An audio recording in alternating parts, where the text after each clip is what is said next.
Where can you start to show your brain and body that it's not scary to ask? So then you take that evidence and you slowly let it build up and build those pathways in your brain. And then one day, maybe you're like, actually, I got to ask my school about this reading curriculum. And I'm not afraid to ask because I am standing up for kids. And it's not mean to ask for what we need or what other people need. Play on words. Play on words. This is Play on Words from Big City Readers. Here's Miss Beth. Hello and welcome back to the Play on Words podcast from Big City Readers. It is your host, Miss Beth.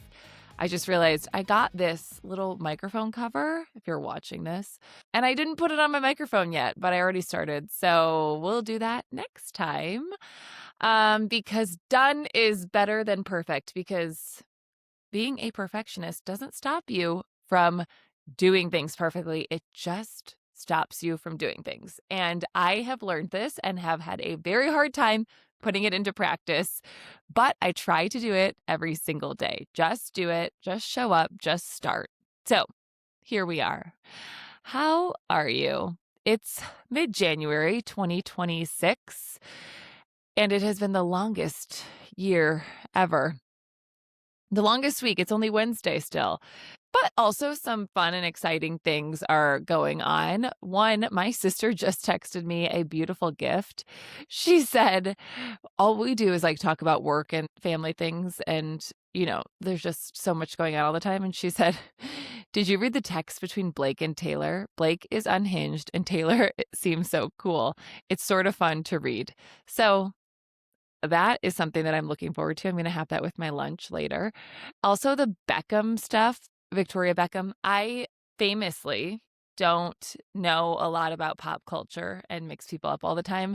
So this is going to be my assignment today, is going to be to learn more about these pop culture things that are happening. So I'll report back in the next episode. But I'll share some things. One, on TikTok. I don't know if you're on TikTok. The big thing right now is that everyone is becoming Chinese. Now, I know that sounds ridiculous. Let me explain. So this creator named Sherry just started making videos that's like, if you want to be Chinese, here's what you do. And her mom are just sharing things like we boil apples and pears every day and we only drink hot liquids. And so everybody, it just took off. It grew legs, and everybody is like, well, now that I'm Chinese, or so every day she starts a video if you want to be Chinese, this is what you eat for breakfast. So she's showing very cool parts of her culture, and a lot of people are just loving it and trying it. And I just think that's so special when the world feels so chaotic that one family is sharing their stories and people are loving it. There are grown men, 60 years old, being I just found out I'm Chinese and now I eat this for breakfast. So it's really fun and funny and sweet. So I've switched to only hot liquids because I guess that's better for your digestion. She taught us that your digestion is like fire. And if you put cold liquids in, you're putting it out and you're making your body damp. And everybody's like, gosh, I don't want to have a damp body, damp bones. So anyway, that's one thing that's funny. Okay, a personal thing. The Abby Young method is this other creator on TikTok who is not new, but she has this method of hair care that is just drugstore hair care. And I have switched exclusively to it after using Nice shampoo for years and spending so much money on it. She has this 5-step method, and all of the products are under $10. And I feel like my hair has never looked better. So 2 things to check out on your next scroll. But let's dive into the real reason we're here. The global literacy crisis. Was that too harsh without a segue? Let me know. Oh, one other thing that's happening on TikTok, this will be more of a segue, is I am on a rejection streak. And let me explain how I got here. I read this book a decade ago called Rejection Proof. And it's about this man who is kind of in a slump. I think he's trying to get a new job. It's been a long time since I read it. And he's feeling insecure by rejection. So he decides to set out on a quest to get rejected every single day, I think for a year. and to document what happens. And what he learns, spoiler alert, is that a lot of people will do the things that he asks for. So he had to get creative. And I don't know why this one sticks out to me, but it was like during the Olympics and he went to a donut place and he was like, I don't want a dozen donuts. I want half a dozen donuts and I want them cut in the shape of the Olympic symbol. And they're like, okay. He was like, well, that didn't seem like big enough. Could I come back there and do it? And they're like, sure.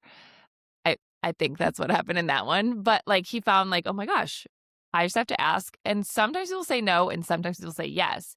So he learned it's not so scary to ask. So I'm copying this because in a recent episode with Dr. Carrie Jackson, I'll link that in the show notes. She is a psychologist and focuses on ADHD. She has ADHD herself, so she and I bond over that. She got diagnosed after she finished her PhD. So late in life, I got diagnosed in the 90s. So we have different experiences, but similar experiences too, because even today, it's harder for girls to get a diagnosis. And there's a lot more, but there's not a ton of understanding around ADHD. I think a lot of people think it means like you can't sit still, which for some people, sure. But for a lot of people like myself, I was a really good student. I had a lot of friends. I had good grades. I didn't get talks too much in class. I was pretty quiet, actually. I was shy. I was a little anxious. I didn't ever want to leave my parents, but my mom knew because she said I was really good at whatever I did. I just had a hard time making a decision.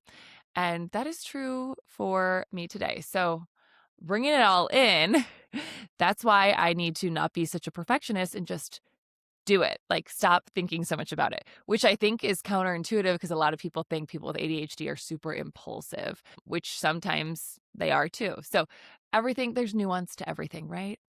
That is the word of the year that I wish that everybody would adopt. So in that episode about ADHD, we also talked about RSD, which is rejection sensitive dysphoria. And that is often coupled with ADHD.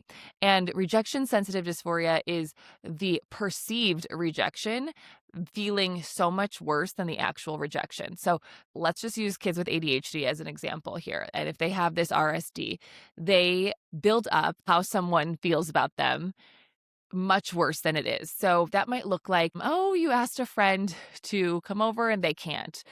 Depending on the level of overstimulation or stress or overwhelm, they might think, oh my God, everybody hates me. I have no friends. So the jumping to conclusions, it feels like in their brain and mine sometimes too, like everybody hates me just from that one little rejection. That rejection seems so much bigger.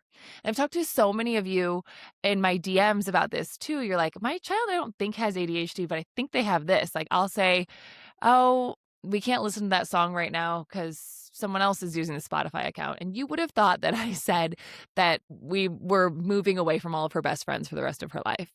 So this is very normal. And there are some tools and things we can do.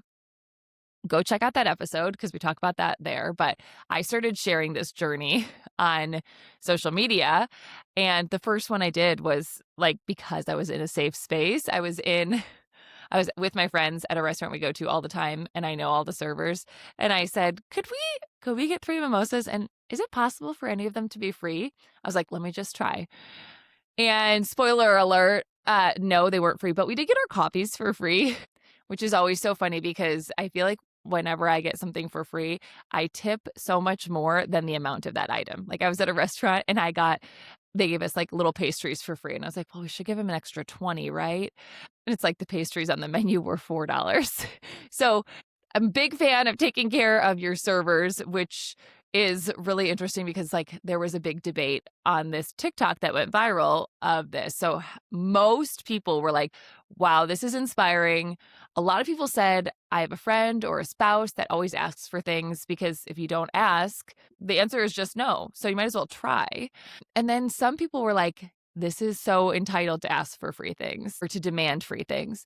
So it's really interesting because I was like, actually, I wasn't a demand. You can see in the video I asked, and people are like, you transferred your anxiety to that person, which is really interesting because we actually don't really know how the server felt. It's actually a very close friend of mine, and I do know how they felt. They laughed. So anyway, that's another thing that's been going on the internet.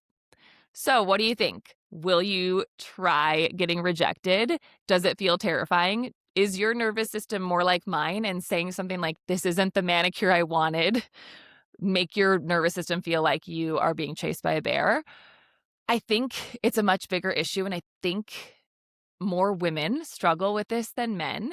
And I think while it does seem so lighthearted to practice this and try to get rejected, so either you get the goal, my goal was to get rejected, or you get the thing. And hopefully that starts to rewire my nervous system by doing this for 30 days. The second day, I was at Trader Joe's and they said, did you find everything you needed? And I said, yes. And I didn't. So, like, why, it takes a lot of practice, just like we talk about with kids with reading and any behavior strategies that we do in the classroom or at home. You cannot give up after one go. Like, your brain has so much wiring, has built this path. So, like, I always love to imagine fresh fallen snow. Let's say it's 3 feet. You open your door and there's no path anywhere. And you got to go to the store to get milk. And you walk to the store to get milk, and then you walk back in the same path. So you're pushing the snow down. Well, the next day you got to go somewhere. Do you think you're going to go through the 3 feet of snow, or do you think you're going to go through the path that you already made? Imagine your brain the same way. So we have built these paths that go from like, somebody says no to me, I am rejected, this is the end of the world. We have built that connection in the brain so quickly. Those neurons have wired together. And so we've done that so many times subconsciously. Obviously, kids aren't choosing to be like that, or adults aren't choosing to be like that. So we have built that pathway. So obviously, me asking for something and getting over my fear of rejection one time is just walking through the snow one time. When I have walked through this path of, okay, it's bad to say what I need, it's bad to ask for something. If I walk through that path, let's say I've walked through it, my thoughts have been like that maybe 100 times a day for 35 years. Obviously, that it is going to be so effortless to get to that path, to get to that from point A to point B, from point A of, no, you can't have that, to point B being like, you're in danger because you asked, why'd you even think of that? So me going from point A, asking for something, to point C, oh, it wasn't so scary. They said no, and I'm alive. And I did that one time. That's going to take a lot more practice to make those paths look equal to my nervous system, so that when I am in one of those moments, my nervous system can choose either path, because there have been enough practice with getting to both of those points.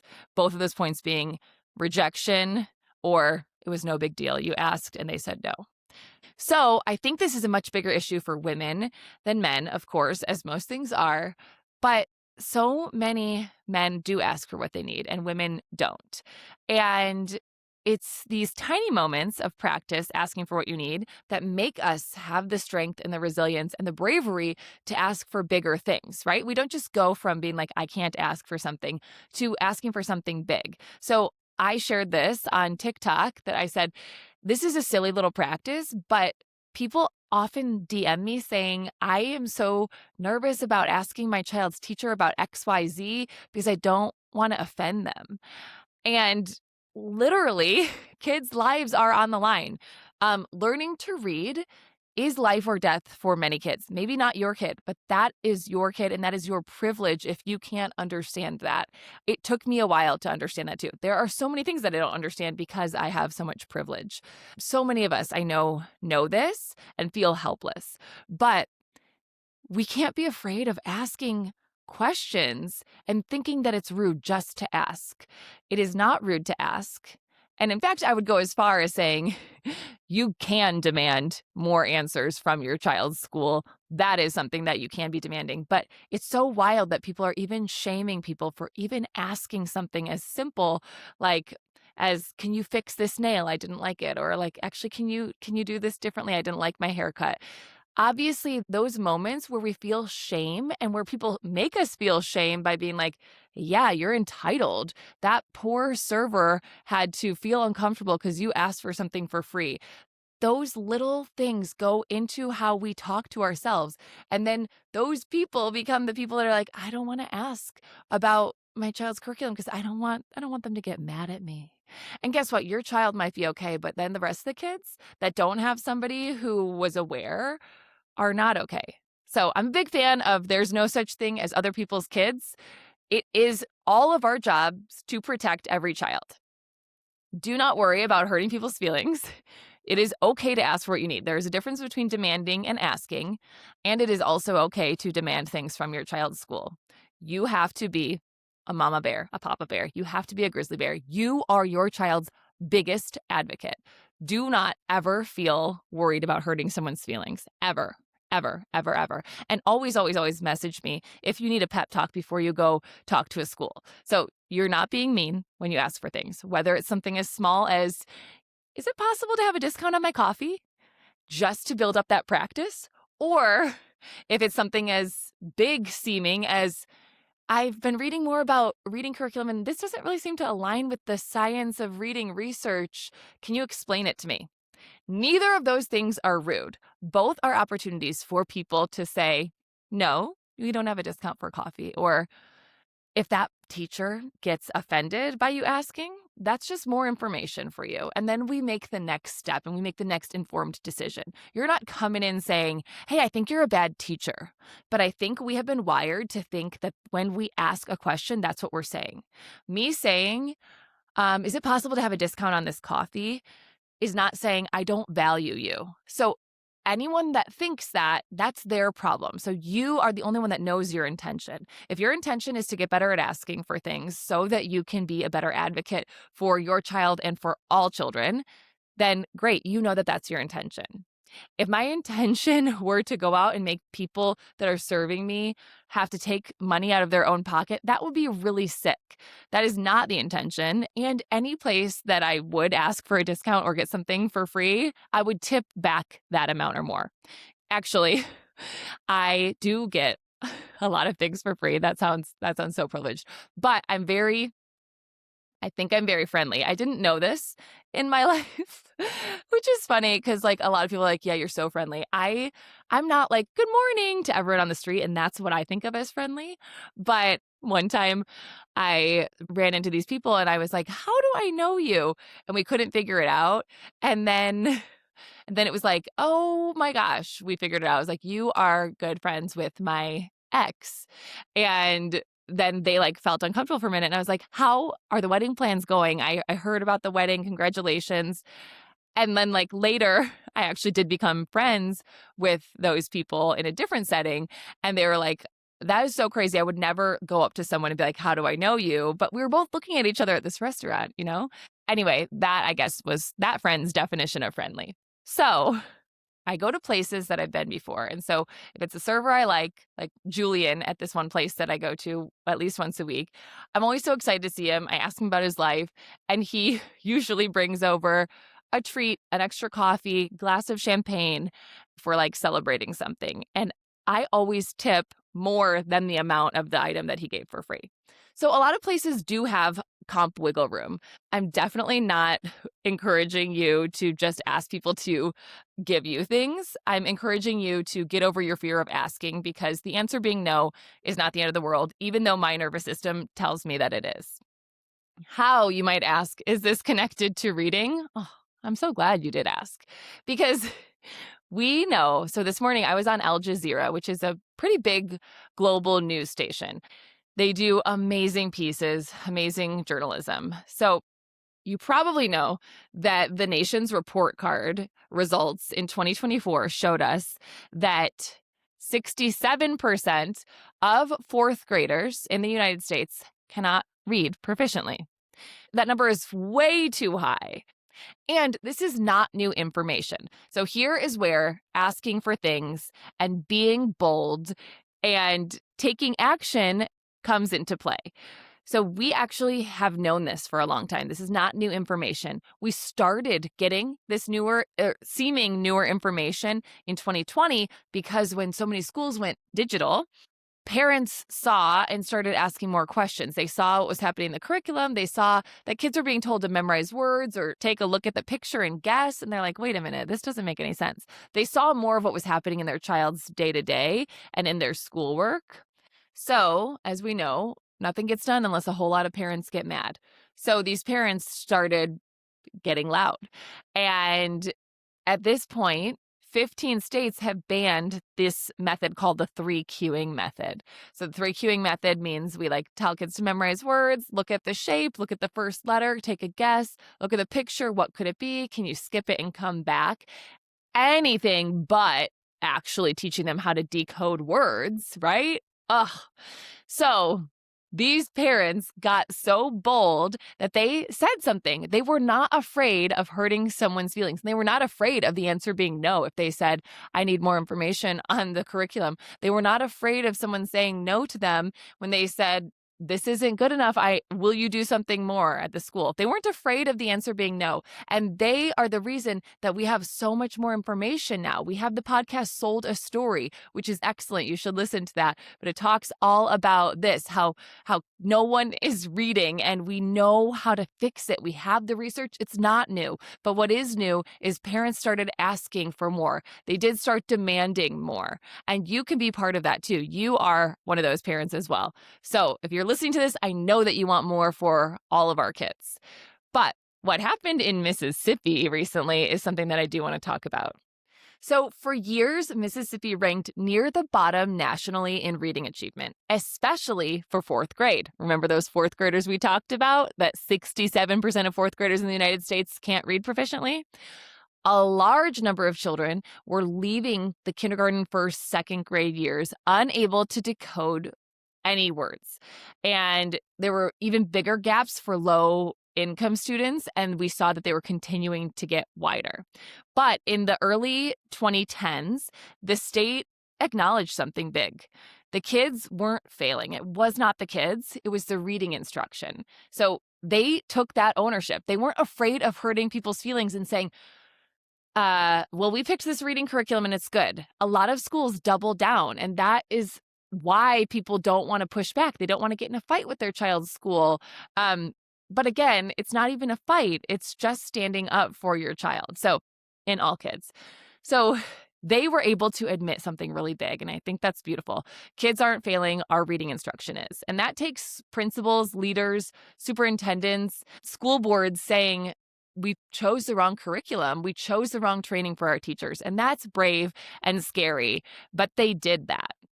So around 2013, 2014, Mississippi made a system-wide decision to align with the body of research known as the science of reading. It's not a specific curriculum, it's a body of research, almost 100 years old.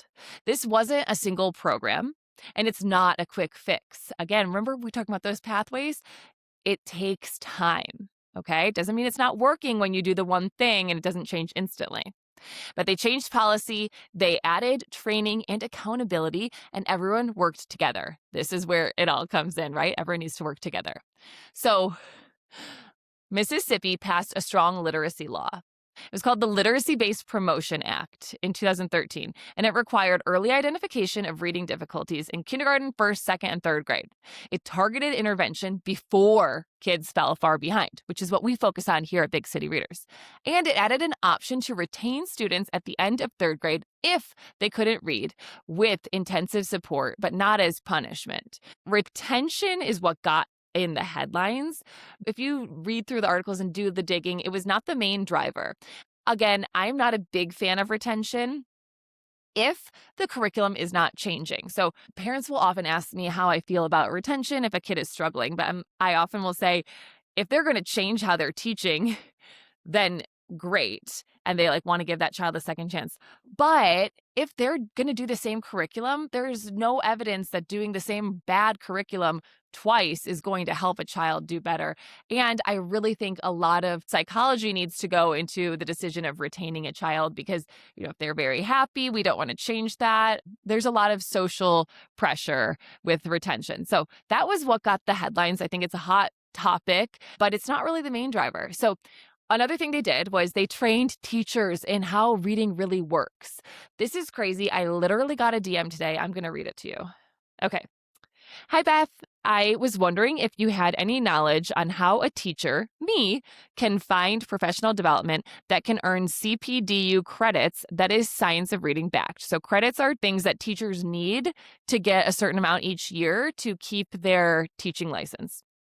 There are so many webinars and courses that I find that are aligned with the science of reading research, but they don't offer CPDUs. Please advise if you have any ideas. I also recently got my master's as a reading specialist. This person got their master's as a reading specialist, which many of us are in this boat of we thought that continuing education, any of these programs would give us what we needed, but they didn't. I had to go back to get specific science of reading research trained. And I said, let me think about it. Also, isn't it crazy that the only ones that are science-backed seem to not count? She said, yes, it pisses me off. I took your course and I loved it. I recommend it to everyone I know.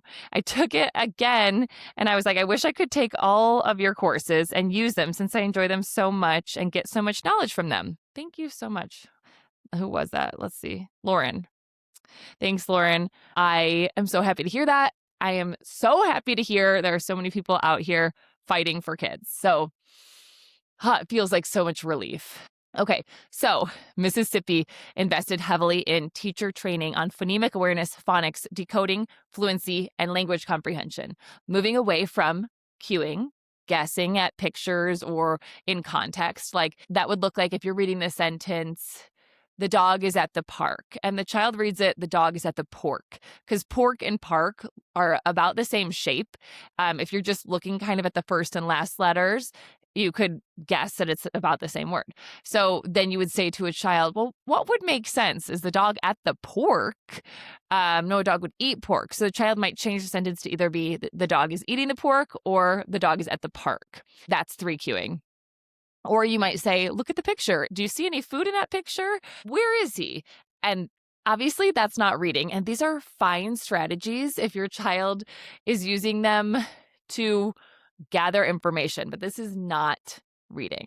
I need to be really clear about that. This is not reading. So they moved away from 3 cueing. They got proper training, which a lot of schools will just buy a curriculum and not train the teachers. I cannot emphasize enough how important it is to have proper teacher training, not just buy the curriculum, but support the teachers. Curriculum sits in a box. Teachers teach the kids. Invest in your teachers. Invest in training. Listen to the teachers who are asking for proper training. This is what Mississippi did. They invested heavily in proper teacher training on phonemic awareness, phonics, decoding, fluency, and language comprehension. They moved away from 3 cueing. They said no more guessing, no more looking at pictures, no more using context to try and figure out what that word might mean.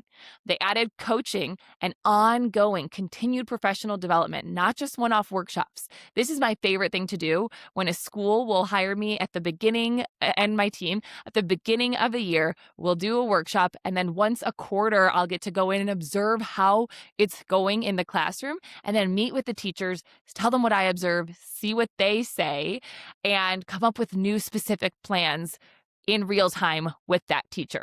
This is huge. This is what we should advocate for. This is what teachers deserve. They deserve a coach.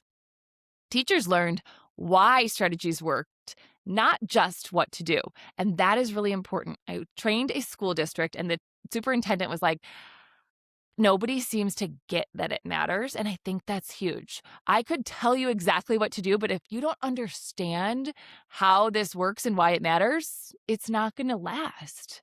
Okay, so Mississippi also used strong universal screeners. So schools were required to screen all kindergarten through third grade students many times throughout the year. They use that data to act, not just file reports. That is also very important to note. So a lot of times we just report and, oh my gosh, I talked with a parent today. I assessed her child a few weeks ago. She was concerned. The school said he's in the average reading group. I assessed him. He is 2.5 years behind. I couldn't believe it. But then I'm like, well, maybe he is average in the class and all of the kids are 2.5 years behind. So when we just file the reports and don't act on that data, what is the point? So good job, Mississippi. And then they provided immediate and structured intervention with struggling readers. They stopped doing something that so many schools do. They stopped the wait and see failure loop. And that was so amazing. So, Mississippi, you are crushing it. Okay, and so they also aligned the curriculum and intervention. So a lot of times there'll be curriculum in the classroom, and then if kids get pulled out for intervention, they're doing something different. Or there's one thing happening in one classroom, and across the hall, it'll be first grade classroom and first grade classroom. Teachers are doing two different things. So they align the curriculum and they align the intervention. They didn't just say, let's teach phonics. They evaluated the instructional materials they had. They prioritized explicit systematic instruction. This is crucial. That means we are explicit. This is the letter A. The sound is A, like the first sound in apple, and the middle sound in bad. Systematic. We follow an order. We don't just teach the alphabet in ABC order. We follow a specific order that makes sense to how the brain learns how to read. And they supported districts in choosing materials aligned with reading science research. So, seems like an obvious one, but it was a big one. Here's a really, really important part. The really important thing that they did. They stayed consistent. These gains didn't happen overnight. Just like we were talking about the rejection and wanting to rewire our brain, it does not happen in one day. These gains with reading did not happen overnight. Mississippi stuck with the plan across multiple governors and education leaders. They avoided chasing trends. They stuck with this research-backed plan that they chose. And they let teachers get really good at one evidence-based approach instead of constantly switching. So they stuck with it for several years. And you know what happened? By 2019, Mississippi ranked number 1 in the nation for fourth graders in reading gains on the nation's report card. Let that sink in for a second.